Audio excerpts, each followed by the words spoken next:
you give up 99 shots on the weekend and you don't expect to throw a goose egg. I think that had to be one of the single best goaltending performances we've had in our history of our program, and it was, the best part about it is he made it look easy. And we played hard, we competed, we did the little things that we needed to do to be successful. We put ourselves in great situations. Anytime you go into a third period of a game with a ranked team tied, if you would have told me that going into the game, I would take it in a heartbeat. And you play 20 minutes for all the marbles. We got a bounce. We showed a lot of determination and guts, killing off some penalties. And your best penalty killer is your goaltender. And Eric was very good this weekend. Brandon, has been gripping his stick because he hasn't been scoring. And what a time to get your first career goal, and his first career tongue lashing after his bad penalty in the first period. So I guess it was a little bit of both. He was redeeming himself for angering me very. I think one of the veins inside of my head exploded. But I'll open up for questions and go from there. My first question is for Brandon. How did it feel to get that first goal out of the way on such a big stage? It's an unbelievable feeling getting your first goal in college hockey, especially in such a big game, such a big stage. It's definitely a fun time. And then Eric, you guys said that you were going to dedicate every win this year to Chris Kushner. How did it feel to get this one tonight? Kind of speechless right now. I remember watching my freshman year in the Mellon Arena. I couldn't even sit on the bench because it was so small and I was in the glass. And I watched Kush score our first period goal. You just get so much heart and what he's gone through.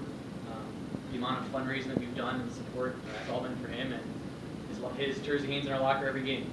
And everything we do is for him, and guys like that built the program. That was at the time one of our biggest wins, and he scored the first goal. So it's speechless right now, but good for him and good for our team. Coach,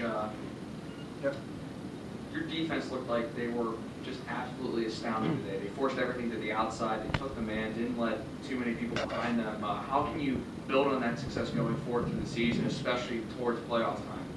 Well, we still got a lot of season left. That was our last non-conference game. We've only played 8 league games out of 27, so we got 21 league games left. And it's a long season still. But I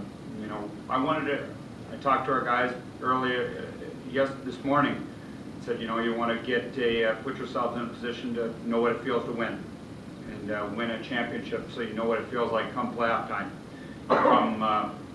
In tough situations, you can draw on those emotions and those moments, and put ourselves in a position. We sold out. I said in the locker room after the game, we recruited Cody Wido. He was the forward of the year in the North American Hockey League at 90 points and 50 goals, and I would have never thought that he would be laying out to block a big shot with about 2 minutes left in the game. And he did, and just shows you, I think this group of guys plays for each other. They get along so well. I've said it numerous times that we may not have the best talent that we've had as a program in our history, but we've got the best team. And the guys get along so well, and it's a testament to our seniors, our leadership, our juniors that have welcomed 11 new players. And you think about that, we got 11 new players this year on our hockey team, and out of 27. So they've experienced some success fairly quickly, and just hope that it doesn't go to their head. My question's for Eric. Big save, big glove save. Walk us through what was going through your mind during that. Happy the puck found my glove. I was actually caught looking the wrong way. The guy made a nice pass. He was kind of walking, thought he might have wrapped it around, slid it back, and one of the things that you learn very early on in goaltending is to always keep your hands out. Not going to tell you that that's how I planned it, but sometimes you got to be lucky. And once I found it in, I did take a look over and just kept out of the goal line. So, you know what? They don't ask questions. Neither do I. I'm just happy that I made a save. Happy we got the win. Brandon, I guess, can you just walk us through what happened on your goal? So right off the face-off,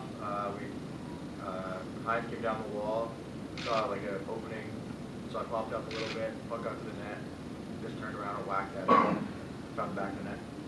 And it didn't get to the back of the net. Got over the goal line. And then Coach Schooley, you know, I know this tournament has meant a lot to you. You put a lot of work in to make this a reality. You know, how satisfying is it on a personal level almost to get the win in the first event? I don't think you could have written a better script. We had over 20,000 people here for 2 days, and in a preview of the Frozen Four, and to have us play very well against Penn State yesterday and win 6-0, and then come out and beat the number 5 team in the nation. I think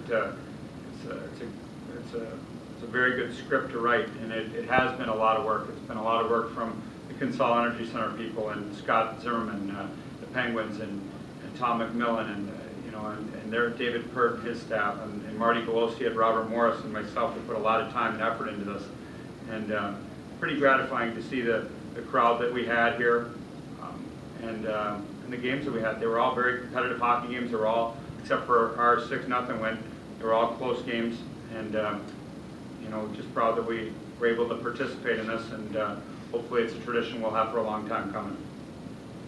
First part of my question is for Eric. What was the book on Miami coming in? What did you think about, and what did you guys just, to that respect, talk about before the game? Well, they're a skilled team. I mean, you're not ranked number 5 if you're not a good hockey team. They had 11 wins coming in. They had 2 really good goalies, and they have depth. They have a lot of guys that can score. And watching some of their tape, they want to get pucks to the net. They have skill, and it's not too much different than when we played in my freshman year. The coach said they may not have the Hobie Baker type of player like Andy Belay, but they have really good skills. So for not playing them for a long time, CCHA team, you knew they were going to come out hard and dictate the pace. And I talked with my goalie coach and my goalie partners about just keeping them in the game, and eventually we'll find a way to put a puck in. Eventually we'll find a way to get it done, and that's what we did. So good hockey team, but it doesn't lie with them; it lies with us. And battled hard and got the win. And Coach, why did you guys, on the whole, match up well again with this team? I mean, I don't know how it's a matchup. I think it's, we've got outshot in all 3 of the games that we beat them, and we've just got great goaltending performances, and we've kept it close. And that's what you have to do, is you keep it close and you find a way to get it done. And it's a very good hockey team, and it just shows a lot of character and guts by our hockey team to figure out how to win a game that you're outshot and you're outplayed at times. But we had some chances early. I mean, 2 5-on-3s basically for 1:50, and we peppered around the net, and the pucks were around the net, and it seemed like both ways there was a invisible wall behind the goalie, because the pucks were hitting the crossbar. We had a crossbar early. They had the post. I mean, that's hockey, and we just found a way to get it done.